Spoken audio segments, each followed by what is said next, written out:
Hi, welcome. I'm Sunim, and this is the beginning of our Zen for Everyone course. This is the ninth time we're doing this, and basically, it is actually a course for those who are new to Zen, and also for those of you who would like to. So I think this is useful for everyone. And it's going to take about 10 weeks every Thursday night. So what I'm going to do is do a little bit of talking, then we'll do some practice, and then see how you get on.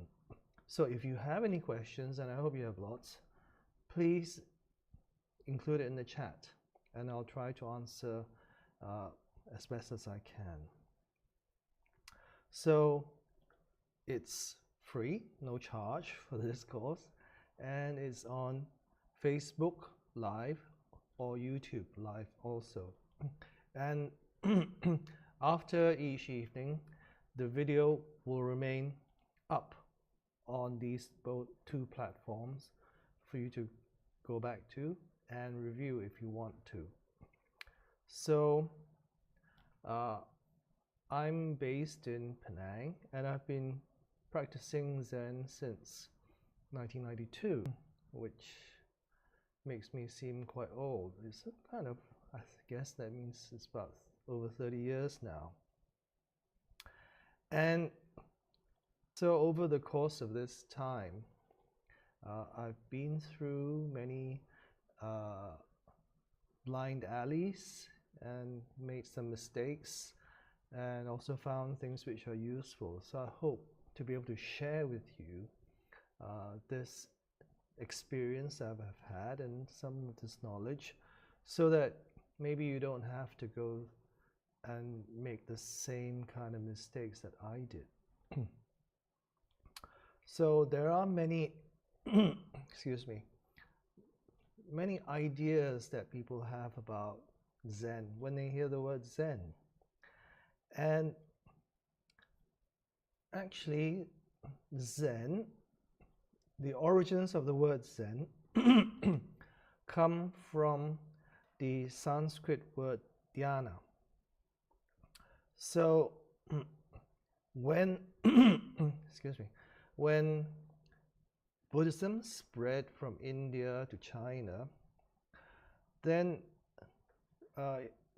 dhyana was transliterated by the Chinese into Chan, dhyana, Chan. That's kind of similar, I think you understand. So they had this character, Chinese character for Chan, and the Japanese, when it spread to Japan, then the Japanese used the same character, except they pronounced it Zen. So for some, because Japanese, I guess, must be, Japanese culture has been quite popular, the pronunciation of Zen has become widely accepted, more popular than the word Chan. Or in Korean, we call it Son. But outside of those cultures, the Korean and Chinese cultures, you very rarely hear these two pronunciations, Chan or Son, because Zen seems to be the most widely accepted name for it. So Zen or dhyana, as in Sanskrit, means simply meditation. Okay, meditation. So many people think of it as something, when they hear the word Zen, they think, oh, it's some kind of special meditation. Actually, it's very simple. It's not like some special thing. In fact, to be very honest with you, all meditation is fundamentally simple. So if you are told by someone there's some secret which you may be asked to pay a lot of money for, then I would advise you to be careful, because really there are no secrets in meditation, and the technique itself is really quite simple, as I will show you over the next few weeks. And so simple, however, you might think easy, okay? But that's not always the case, with some things. Like, for example, cycling a bicycle is simple. You just get on a bike and you pedal.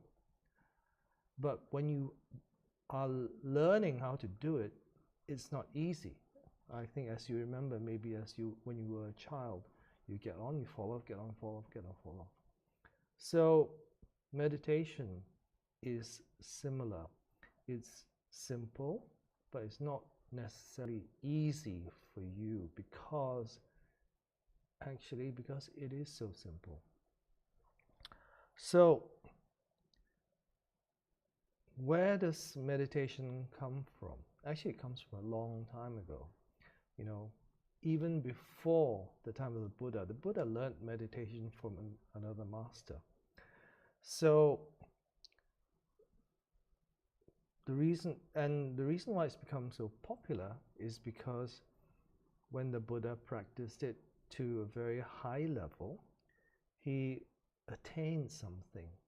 People call this enlightenment.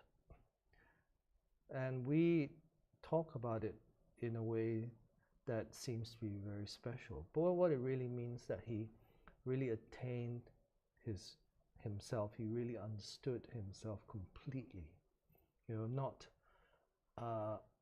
Not through having some idea of himself or some projection that you may have of who you think you are, who you should be, but actually the true reality of who he really was.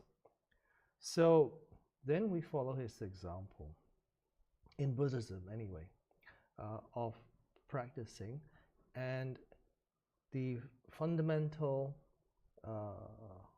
practice is our breath, because our breath is always there, and if we are mindfully following our breath, we're present and we're alert and we're awake. So when we do this, then we train ourselves. So this is a training. That's why it's called meditation practice. It's called practice for a good reason. Then we learn to be more attentive in the present moment. And also we can train ourselves to become less distracted. Because we're attentive, we get less distracted by the thoughts or images that may appear during our meditation. So, as I've said, Zen is simple, but it's not always easy. So, many years ago, when I was living in Korea, training in Korea, a group of students from the United States came to visit. It's like on a study tour of Korea, and one of their stops was at one of our temples in Seoul called Hwagesa. So at that time, Zen Master Daebong was staying there, and they asked him to teach them some meditation. Now, these students were actually from some of the top universities in America. Universities like Harvard, Yale, Princeton, Columbia, Brown. So they were smart, okay? The top, 5% of the students in America. So not stupid, okay? So they understand things very quickly and are able to pick things up very quickly. So then they asked him to talk about meditation and teach them. So he did. He told a brief history, very much, it's kind of similar to what I've said to you in the last 5 minutes or so. Then he taught them to meditate. Okay, very simple meditation. This meditation he taught them was counting the breath meditation. That's, you know, very easy to learn, and once you learn it, you just apply it. So what it is, in a nutshell, is counting your breath. You know, every time you breathe in, and when you breathe out, you count 1. In and out 2, then you get up to 10 and start again. Not difficult, right? Doesn't seem to be complicated. Okay, so that's what they thought too. Okay, yeah, I'm at Harvard, you know, I'm one of the smartest students in the country, in the United States, so, you know, this is so simple. I'm used to solving quadratic equations or, you know, difficult formulas. Can't be difficult. So then they sat down and he had them do it for about 10 minutes. Okay, and I think the first thing for them that was difficult was actually sitting on the floor with their legs cross-legged, because all their lives they'd been sitting on a chair. So that was the first difficult thing. Then the other thing was actually doing this practice, being able to do this very simple counting of the breath, you know. Now, what I tell you sounds very simple, yeah. We're going to do this at a later date, and you find out whether it's easy or not. So anyway, after 10 minutes, the Zen master said, okay, that's it, you know, you can open your eyes now. And then he asked them, how many of you were able to, you know, keep this count 1 to 10 without losing it at all, without forgetting it all, without getting distracted, etc. How many of you were able to do it throughout this short 10 minutes without getting distracted? And then he expected, like, some of them to say, yeah, I did it, because they're so smart. Well, kind of what happened was that the students kind of looked around the room at each other, and, you know, nobody raised their hand. You know, they were very honest, and nobody was able to do it. So it was a little bit surprising for him too, I think, because he expected at least 1 or 2 would be able to pay attention for this period of time. But they weren't able to. So what that tells us is that even though you may be incredibly smart, very intelligent, these abilities that you have, you know, it's more about being able to do something very simple and keep doing a very simple thing without getting too distracted. So one of the things is that it's very easy to get distracted, and that's where our training comes in. Okay, our training is about seeing how we are distracted and then coming back from the distractions and learning to pay attention again. So that's meditation is really more of a training. Okay, it is a training rather than something that you can accomplish straight away. Okay, so now what I'd like to do is show you a very simple but very effective short meditation that can help ground you in the present moment.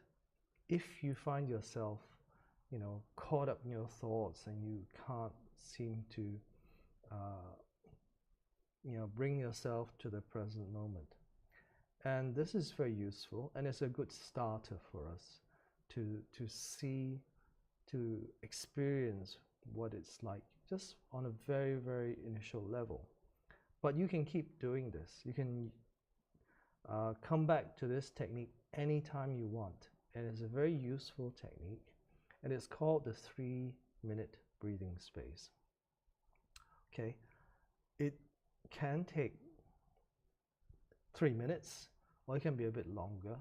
But the reason why I've stuck to call it a 3-minute breathing space, even though it's broken up into 3 stages, is because actually it can be done very quickly. But you can do it for longer if you like. Okay, so as I said, there's 3 kind of stages of this practice that you go through. So let me take you through it, and then we'll see how we go. Okay, so first, just find a comfortable and alert posture for yourself. So you want to be in a posture that allows you to embody the intentions of being awake and alert for even these 3 minutes or so. So you can adjust your body a bit, maybe sit up a little bit, or just even notice how you're sitting. So when you feel comfortable, allow your eyes to close. Or if you like to keep them open, then open them slightly and gaze downwards with a soft, steady focus. And let's tune into the sensations of just sitting. How does it feel for your body to be sitting on the chair or the mat or the cushion? Now the first step of this 3-minute breathing space is for us to look into our mind, becoming curious about our thoughts, our experience. So any feelings that may be present, and also any bodily sensations that are there. So what kind of thoughts are going through your head? What kind of emotions are present, and what kind of sensations in your body? So it's really what it is we're noticing the internal weather pattern.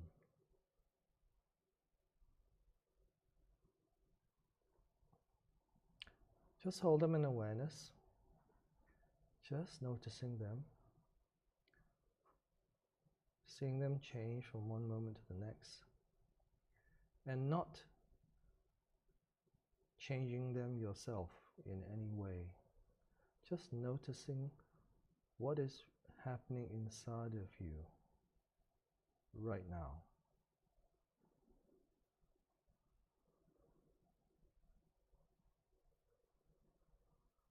So next, see if you can let go of this, let go of what's going on inside, and then bring your attention to a single pointed focus, like a spotlight.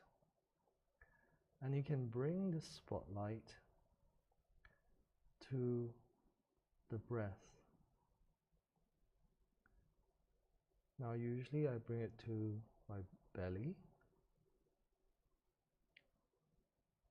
and then feeling the body breathing, feeling the lower belly expand as you breathe in, and contract as you breathe out. So, breathing in, belly rising, breathing out, belly falling. So you bring the spotlight of your awareness to your lower belly, just feeling what is going on.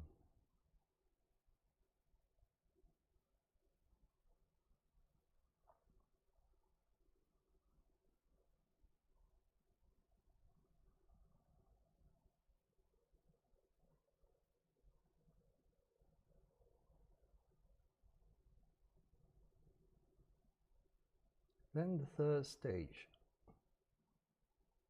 is to expand your attention.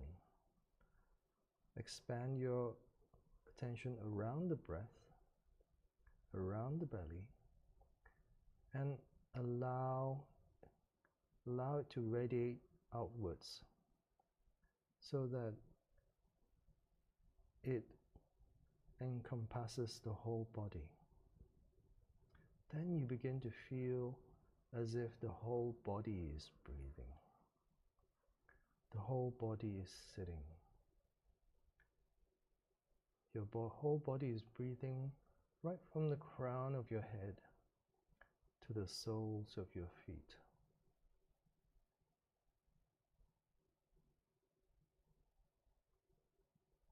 One breath, one body.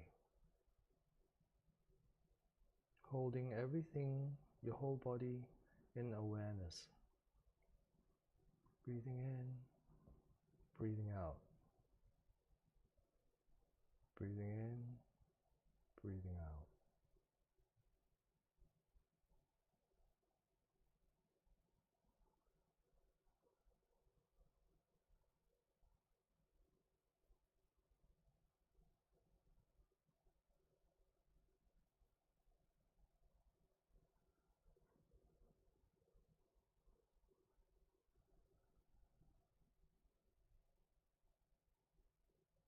Okay. When you feel ready, allow your eyes to slowly open and return your attention back to the room again. Okay, so how was that? So if you have any questions or comments, please just put it in the comments below. So what did you notice about that very short 3-minute breathing space? Did you notice what thoughts, feelings, emotions, or body sensations that were there? And then in the second stage, could you bring your awareness to focus on the rising and falling of the breath in your belly?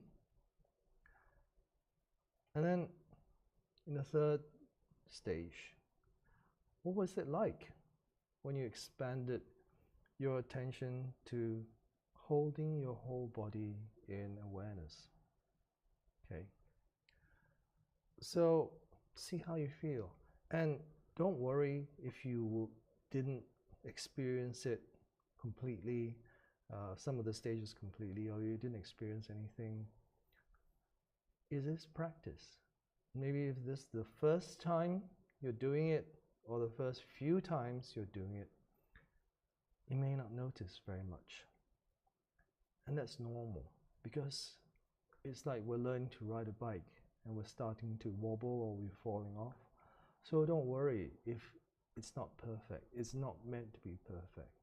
In fact, meditation is not a perfect thing, because what meditation is actually imperfection and learning to live with imperfection, but training ourselves in being better at being imperfect.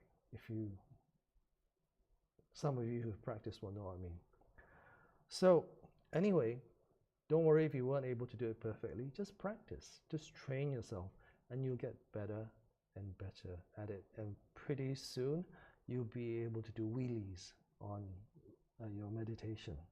Okay, So it is a very helpful short meditation because it brings you back to the present moment very quickly. It grounds in your body. So it's this particular technique is taught in majority of mindfulness meditation courses, and it's one of the key techniques that everyone uses because it's quick and it's simple and it's very effective. So I hope you'll try out for the next week or so before we have our second class and see how it works for you. Okay, so like I said earlier, Zen is simple and you can learn the technique in less than 5 minutes. However, it can take a lifetime of practice to master it. So, and that's why it's called a practice. Now, there are many people who love the intellectual side of meditation and read tons of books on it. And that's okay. You know, my teacher used to say, when you read a book, do you read the book or the book read you? So what that means is that if you are attached to whatever is written by the author of the book, then that book, basically those ideas control you. But meditation is beyond those ideas. It's about your own experience. So if you don't attach to those ideas, then you are reading the book, not the book reading you. So it is a practice instead of some idea that you have. There are lots of people who read, who don't practice. And then that is kind of like dry cognition.